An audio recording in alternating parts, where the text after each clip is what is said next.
the Bible. It has been mistranslated. It has alternative translations, meaning giving you new ways to read the text. It has also been used to justify war. It has been used to justify slavery and harm towards others, to persecute others. Now, we're going to be sharing with you some more alternative translations that are purposely hidden from you. Now, let us begin with some of my translation from the Gospel of Mathew. I've translated this from the Greek text. Let's begin with Matthew 17.2. And he, this is Jesus, was transfigured, or transformed, or changed form, or gone about a spiritual transformation before them.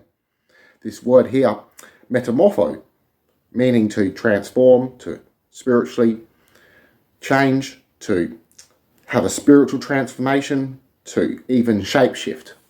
Now, some Christians would believe that Jesus was a shapeshifter, that he wasn't actually in the flesh, but an angelic being, and he only appeared to have flesh as it was an illusion.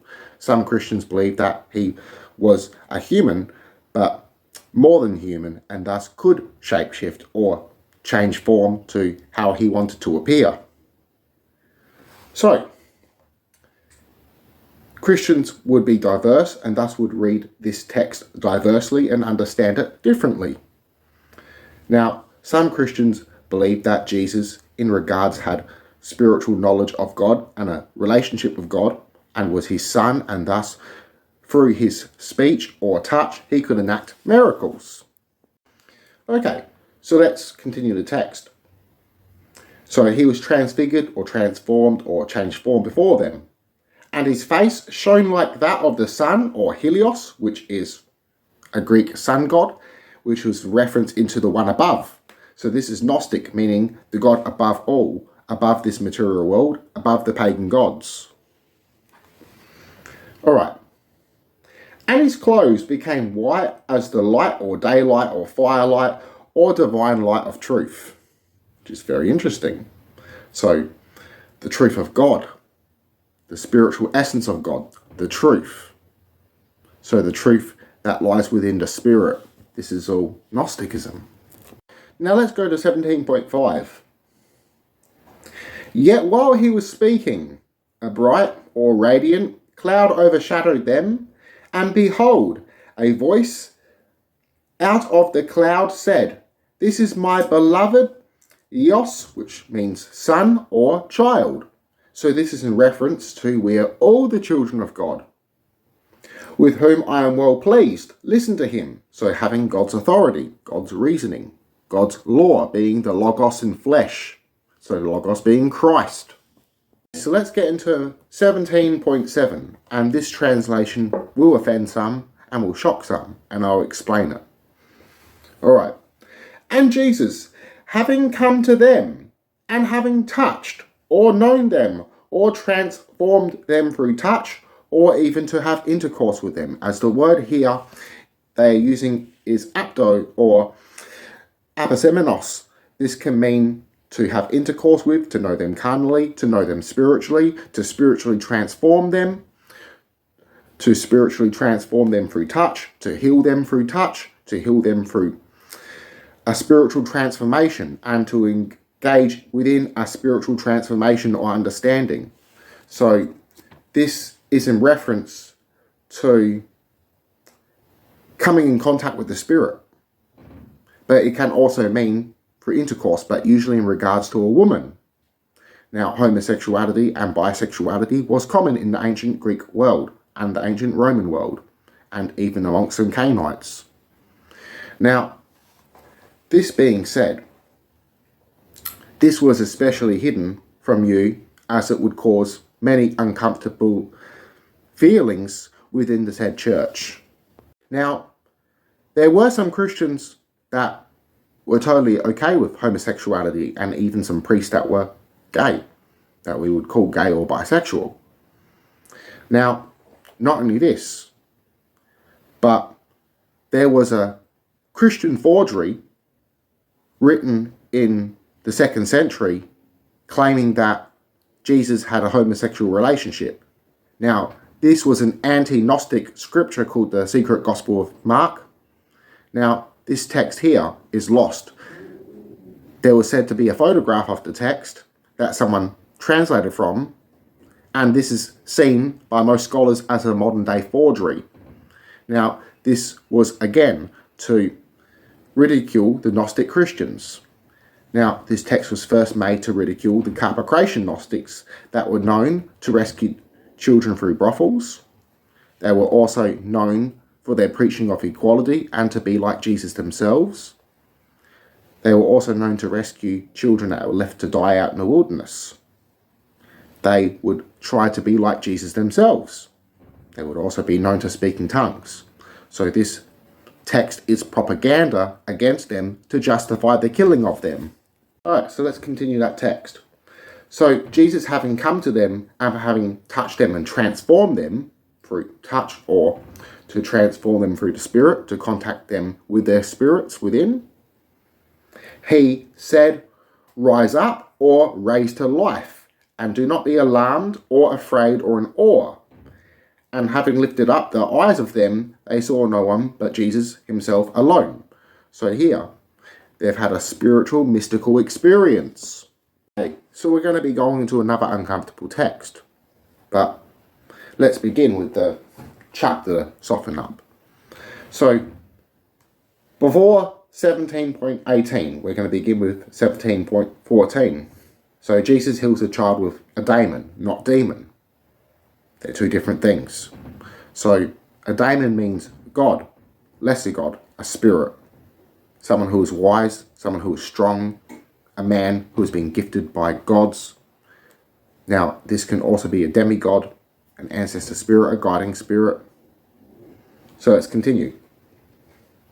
And when they came to the crowd, or mob, or people, a man came to him, kneeling down to him, and saying, "Lord, Sir, or Master, have mercy, pity, or compassion on my son or child, for he or she, or it, as it's gender inclusive, is epileptic and badly or terribly suffers, for he often falls into the fire and often into the water." Now, we're going to skip to 17.18. Why it is in reference to him. Alright. And then Jesus rebuked the daemon, so he cast out the spirit, or someone who was punished by a god or spirit, so he's cast out the spirit punishing him, or the god that was punishing him, with the power of a higher god. And it came out of him. And the son, boy or youth servant, or young lover, servant lover, same-sex lover, as the word they've used is pious.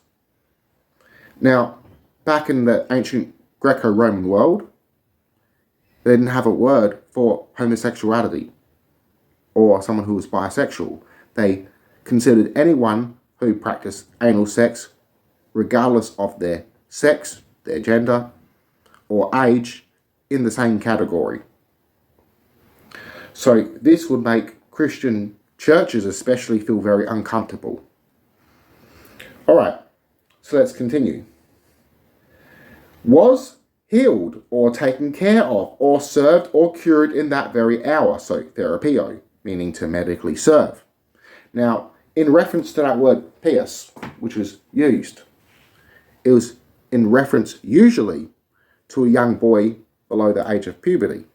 So this is why they use the word he in this case.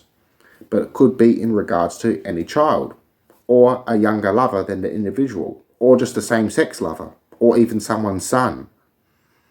Now, there are other words they could have used.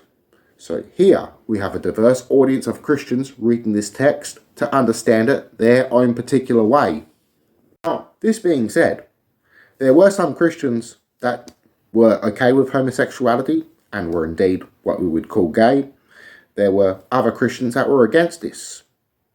Now, there was a text called the Secret Gospel of Mark, which is very likely a propaganda text being a forgery made by the Roman Catholic Church in order to discredit the Carpocratian Gnostics, to imply that Jesus had a homosexual relationship. The only remaining source of this text was apparently a photograph, which is lost along with the original text, and apparently someone translated the text, and this could be a forgery of that said text. And this text to begin with was a forgery to justify the killing of the Gnostic Christians, to justify the killing of the Carpocratians. Many Carpocratians accepted homosexuality, many of which also saved children from brothels, women from brothels, and would also rescue children that were left out in the wilderness to die. They would also heal the sick. They were a shared community. They were pacifist, believing in non-violence. They themselves would try to be like Jesus.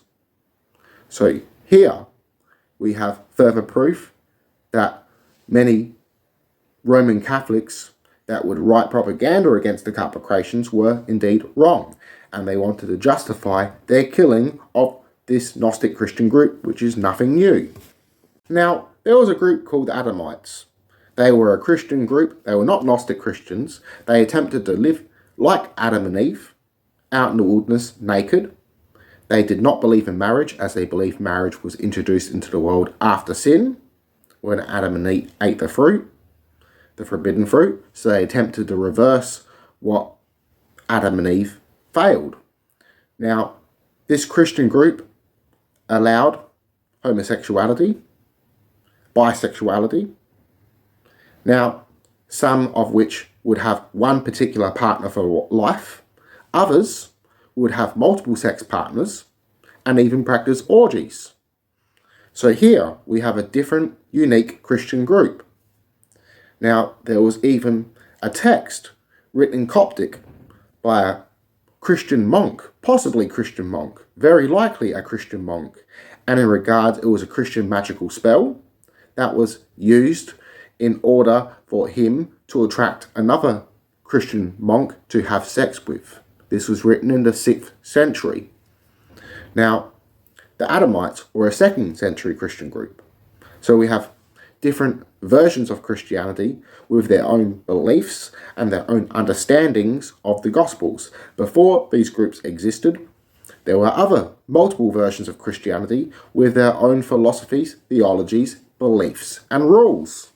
So thank you for joining us here on this video discussion. I hope you enjoyed it. Have a lovely day and a lovely night, and when I finish the Gospel of Mathew, I will release it for everyone for free. Peace, love, lots of knowledge and blessings.